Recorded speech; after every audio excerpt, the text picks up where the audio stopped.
Hello, and this is another video, basically why that I think I've got autism. Cheers, cup of tea, herbal tea. There's a pattern, definitely happens with me, basically. Every single time there's a change of routine, it turns my world completely upside down. It's just, the house will feel different, everything can feel different.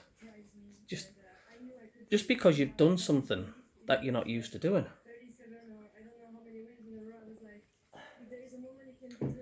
I mean, today, for example, I was taking the kids and the wife to the race course, and so the kids were going to a party afterwards. And I never do that. It's something completely out of me normal Saturday routine. Usually, the wife and the kids are at the caravan, and I'm at home. So I was at the caravan last night, and I got anxious today because I had to go and take the wife to the race course and then have the kids in the back, taking them to the trampoline park, come back home, then I've got to go back out again to get the kids. And it's like the whole of your world is just literally turned on its axis. It's just bizarre. And if you try and talk to someone about it who hasn't got autism or hasn't experienced anything at all in the anxiety side of things, they just think you're mad. They just think that, what's wrong with you? You're losing the plot, or you're making it up. It's just, really, really strange. Why a change of routine can literally make the whole world around you feel, we're getting dark, feel completely alien. And I could do something out of routine only for an hour. It could be just going to pick somebody up and coming back home.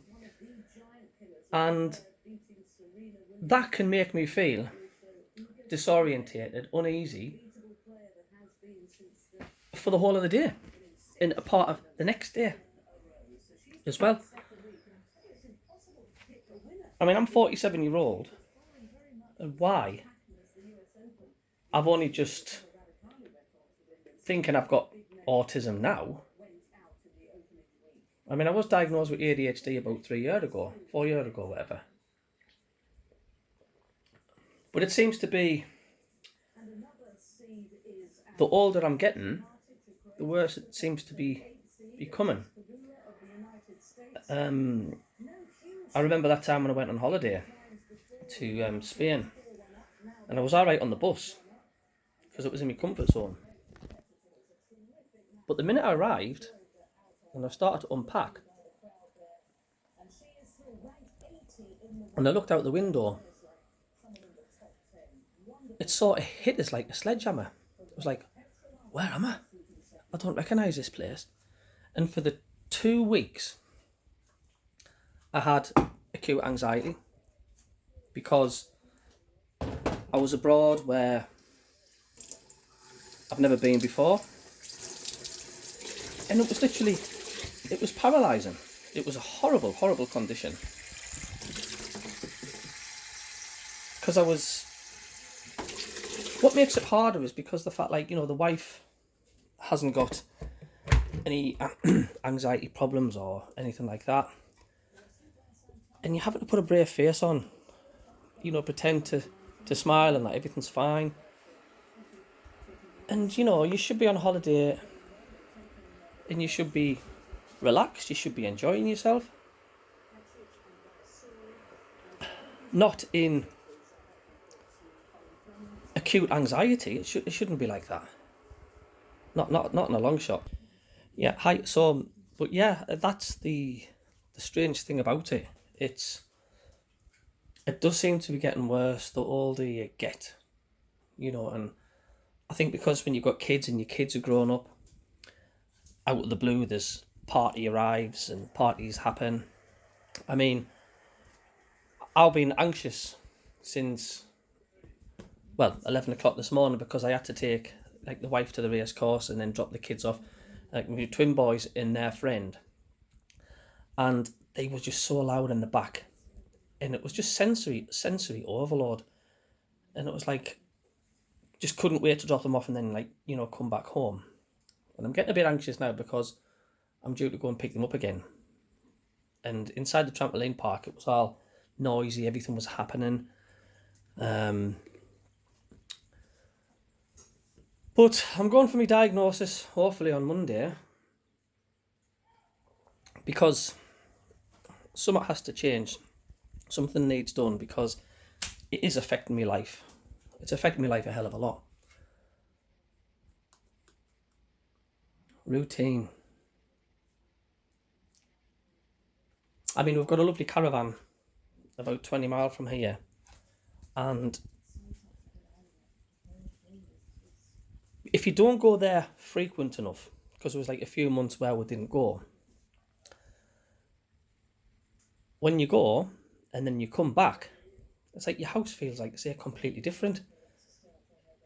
It's just, I don't know. Am I the only one in the world that feels like this? I've no idea. The only bit of comfort I seem to get is when it starts to get dark. Now, I've figured out why this is.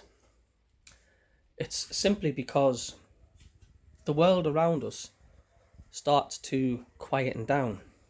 There isn't so much sensory perception going on. There isn't so much noise. There isn't such hustle and bustle and busyness going on. And I think that's why when it starts to get dusk, it's like, I'm in heaven. But then there's a problem arises, because when you're lying in bed and it's like, it's the only bit of peace that you've had in your mind all day when you've been battling like anxiety for most of the day, and you're lying in your bed and you're thinking like, oh my god, this is lovely. You didn't want to go to sleep because you think like, I want to hold on to this moment. You're thinking, oh, this is lovely, this is. But the trouble is, when you've got work the next day and you've got 3 kids all getting up and wanting to get ready, that's when the problem starts, because you've had about 4 hours kip, and you can't live on 4 hours kip. Your brain can't cope on 4 hours sleep. So it's just a massive vicious cycle, So it'd be interesting to find out, anybody in the comments below can relate to what I'm going on about, or am I just talking trailer trash here? I don't know. Because when you're out your comfort zone and you're somewhere where you just don't feel settled, you can feel lightheaded, disorientated. All the symptoms of high anxiety kicks in. Like, where am I? What's happened to me? Am I going crazy? It's like, what on earth is going on? But that's just because you're just overloaded with adrenaline. And the daftest thing is, I know all about what's going on, so why the hell am I suffering from it? This is my sitting room, and I love it. That's my PC, and I like to have me gaming thing there. But I can only properly relax on my gaming PC when I know I'm in for the night. I don't have to get up, I don't have to do anything, and I can properly relax. If I've got to go out somewhere in an hour and a half, I can't relax on it because I know I've got to get up and get out. But let's say even going to get the kids tonight in about 40, 35 minutes time. It won't be as bad because the roads aren't as busy. It'll be quiet and I can just zip there and zip and come straight back. But there's also a hell of a lot of things, you know, since the... Hello, cat. That's Alaska. Fetch it. We've had the pandemic. That put us all up shit creek. We're behind on our money. We've got grants, you know, but the grants were all right. But let's face it, I got like a bounce back grant, but I've got to pay that back. It's like £90 a month. And like I say, I lost both my parents in the last 2 to 3 years. Well, my grandparents really, they brought us up. And there just seems to be more pressures when you do growing up. I mean, being a parent is a huge responsibility. Do you want to go outside, Cat? Come on then. You're not going out. You've seen the dog, haven't you? It's a huge responsibility having kids. And I've got a daughter who is... I'm just going to make myself some herbal tea. Hold on.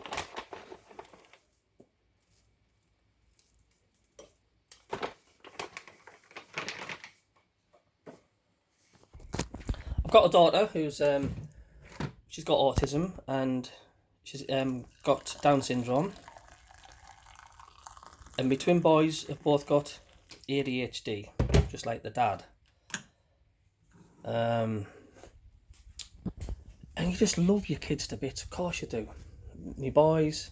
And there's just more pressure on you because you have to be there for them. It's no good you being a nervous wreck and not being there for them.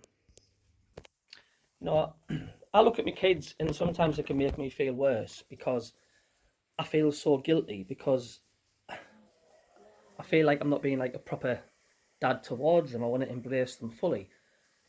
And the pressure is just immense, you know. And also, like I've said before, your debt with credit cards and that seems to be just immense pressure. Yeah, and there's just a lot going on.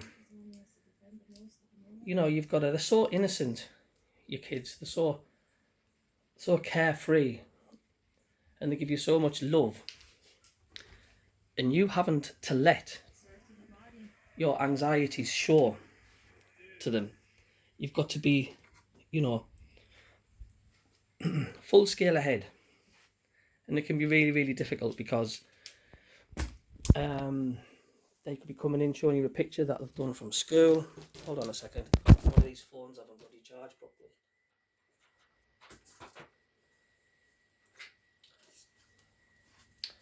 Yeah, it could be they've come in from school and, you know, Dad, have a look at this picture I've done. What do you think of it? And you've got to show enthusiasm and you've got to be like, really like show an interest. And it's just so difficult. And that's why mornings can be so hard sometimes. Because if you've only had 2 or 3 hours sleep, you've got to be there full steam ahead. You know, but me, I like the word normality. And it can be difficult sometimes in me taxi because I could all of a sudden just get a run miles away where I've never been before.